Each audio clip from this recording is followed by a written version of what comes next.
and it may not be in such great condition, and we can repurpose them, get them up to scratch and rent them to some of the other types of tenants. What a lot of my students do is they take their HMOs, they give them to charities who specialise in looking after vulnerable people, blocks of student accommodation.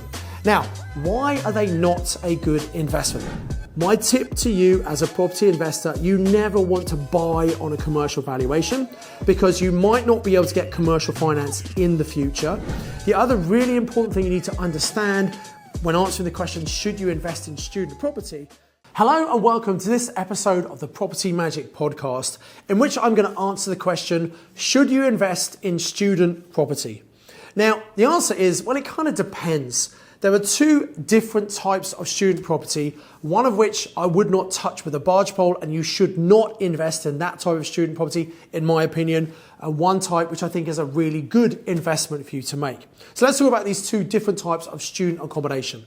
Now, the first thing you need to understand, in many university towns and cities around the UK, there is an oversupply of student accommodation. So you need to do your research and you need to get this right. It's very, very important when you're renting to students that the accommodation is very close to the university, because most students are kind of lazy.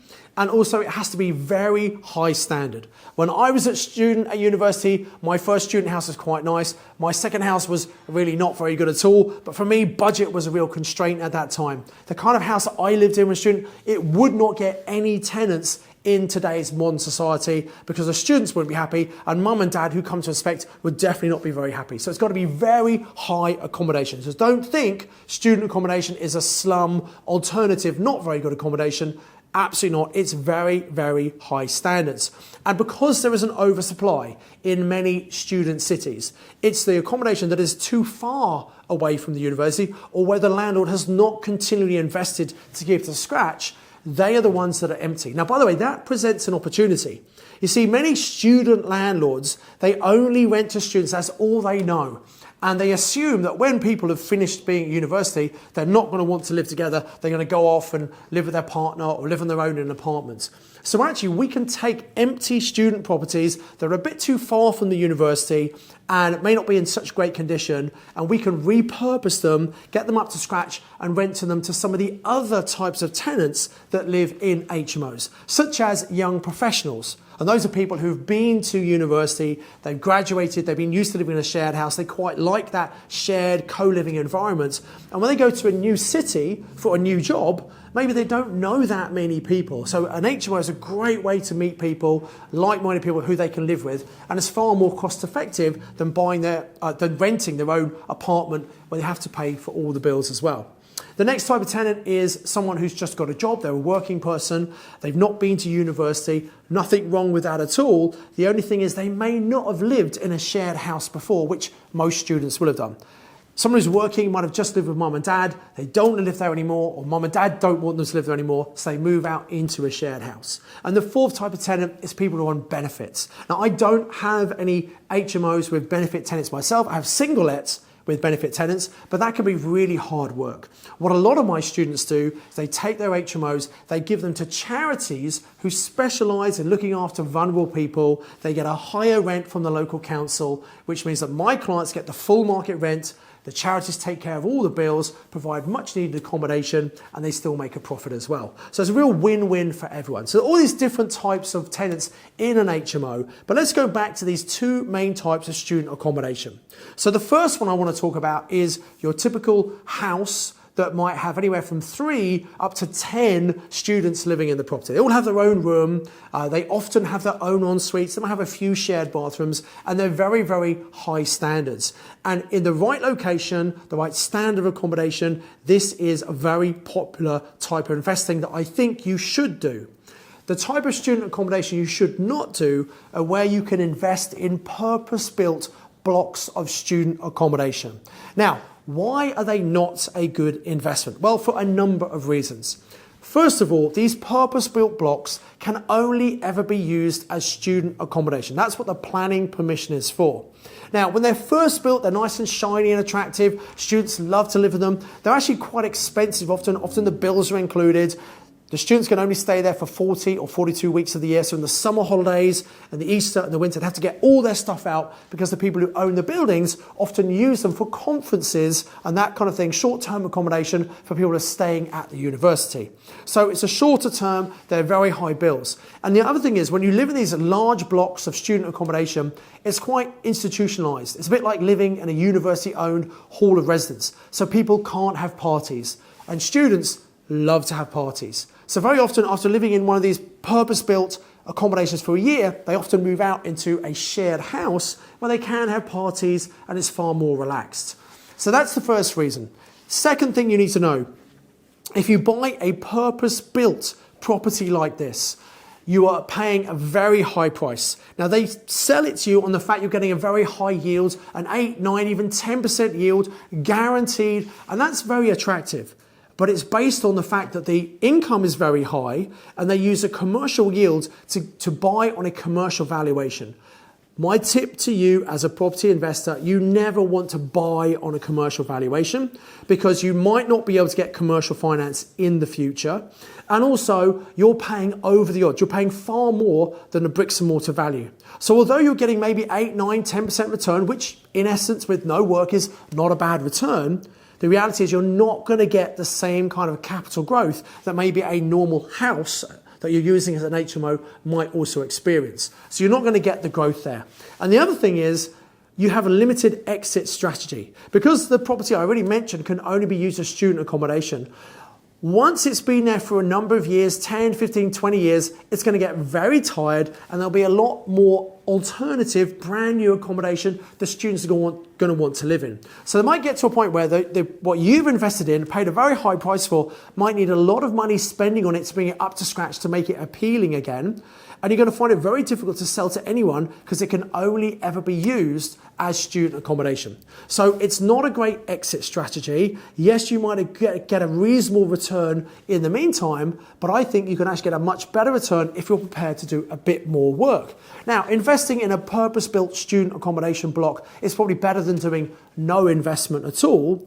But I think it's a little bit of a lazy way to invest, and most people don't know what they don't know. They don't know there's a much better way of investing. We're actually buying student accommodation that's a normal house, and either buy it as a ready-made HMO or you convert it into an HMO. The other really important thing you need to understand when answering the question, should you invest in student property, is you've got to understand the academic cycle. So the academic year starts in end of September, beginning of October, and runs through till the May or maybe into June. So what happens is a lot of people think, right, I'm going to get student accommodation just in time for the start of the academic year. They get their house all set up and ready for August, September. The problem is that's too late. Most students are in their first year. They meet friends on their university course, in their sports clubs, or in their hall of residence, or in their flats, and they work out who do they want to live with in their second and third year. They often do that in their very first term. What it means is the second term, just after they get back from the Christmas holiday, January, February, they're starting to look for the house they're going to live in their second year, which starts later, the September that year. And they're often signing the contracts in January, February. In some places, they're even signing the contracts before Christmas for the following academic year. So if you get your property set up and ready to go for August, there's a good chance you've actually missed the academic year. There will always be some students who are looking for accommodation last minute because they applied to the university late on clearing because maybe they didn't get their grades for the university they wanted to go to. Clearing is where the universities fill the spaces on their courses. So people come in, they're a bit late, they haven't got accommodation sorted, they have to find somewhere to live. And sometimes you get groups of friends who are going to live together, but they have a big argument over the holiday and the friendship breaks up, or some of them fail their exams and don't come back to university. So therefore, people are already booked to go into accommodation. The group dissolves, they have to find extra space. Now, the problem with that, where you're putting randoms together, is that I find one of the benefits of student accommodation in many, many cities, the students come as a group of friends, They move into the property, and very often the bills are not included. The students pay them themselves, and they're a group of friends, they're happy to sort them out amongst themselves. Whereas if you have a typical HMO, where you're putting people together who don't know each other, generally what you do as the landlord, you will include the bills in the rent. So they don't have to argue about who used the toaster more than someone else. So therefore, if you're doing an HMO for students and you're putting the last few people together, very often you will be paying the bills, so it's not such a good financial model as if the students are paying themselves. So it's just about understanding the academic year. If you're a parent and you're thinking about your kids are going to university and they start university the end of September, beginning of October, that month or two, you should be looking around to find the property you want to buy for your son or daughter for the following academic year. Then you can get it set up, you can show it to your son or daughter's friends in the January, February, get the contract signed up, and you might well use it for a short-term let until the September when they actually come and move into the property. In some university cities, you get 12 months rent. In many cities, you only get 10 months. You don't get rent in July or August, or sometimes you get a reduced rent. And many of my students, what they do is they rent out their property short-term in the summer as serviced accommodation. So they have students the most of the year, they have serviced accommodation for the 2 months over summer, July and August, when if you're in a tourist city like Oxford, Cambridge, then obviously you get lots of tourists visiting, and using it as service accommodation works really well. Now, technically, service accommodation and HMOs, they're a different planning class, but I think most people get away with it because they're only doing a very short amount of bookings, but it can be highly profitable. Obviously, regulation is changing in England for service accommodation. I think it's going to push a lot of amateurs out the business. There's a bit of an oversupply at the moment right now, but I think when that regulation comes in, the market's going to stabilise. I think there'll be a decrease in stock, which means rents will go up as well. So actually, it can be a very good thing to do if you know what you're doing. Back to students though.